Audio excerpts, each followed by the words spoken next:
টলিউডের অন্যতম স্বনামধন্য আবার বিতর্কিত অভিনেত্রী হলেন শ্রীলেখা মিত্র। তিনি বারবারই ভীষণ বেঁচে কাজ করেন। সম্প্রতি তাকে বিক্রম চট্টোপাধ্যায়ের সঙ্গে পাড়িয়া ছবিতে দেখা গেছে। এবার তাকে একেবারে অন্য রূপে পেতে চলেছেন দর্শক।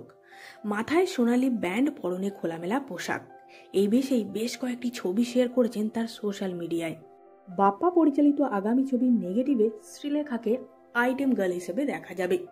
পারফর্ম করবেন একটি আইটেম গানে। দীর্ঘদিন ধরেই নাচ শিখেছেন শ্রীলেখা।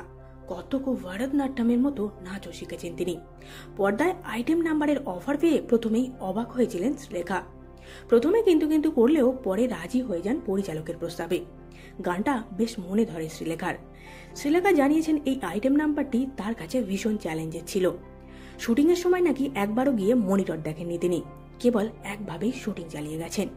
কোরিওগ্রাফার আর পরিচালককে এই শুটিংয়ের জন্য তিনি ক্রেডিট দিতে চান। এর আগে কমার্শিয়াল ছবির পর্দাতে শ্রীলেখাকে নাচ করতে দেখা গেছে। সম্প্রতি এক সাক্ষাৎকারে তিনি জানান, ছোটবেলা থেকেই নাচ ভালোবাসতাম, তাই প্রস্তাবটা নেই।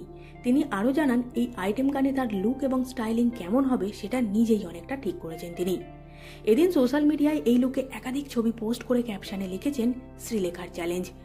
অনেকদিন পর নাচলাম বাপ্পার পরিচালিত ছবি নেগেটিভে, যাতে রাহুল অরুণোদয় বন্দ্যোপাধ্যায় এবং দেবলীনা দত্ত অভিনয় করেছেন। তিনি আরও লেখেন, এই আইটেম গানের কোরিওগ্রাফার হলেন করণ আয়ন।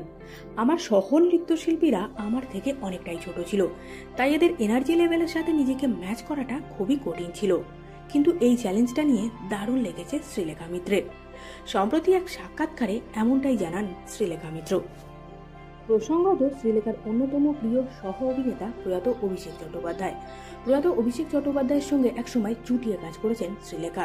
2022 সালে 24শে মার্চ মাত্র 57 বছর বয়সে না ফেরার দেশে পাড়ি দেন অভিষেক চট্টোপাধ্যায়।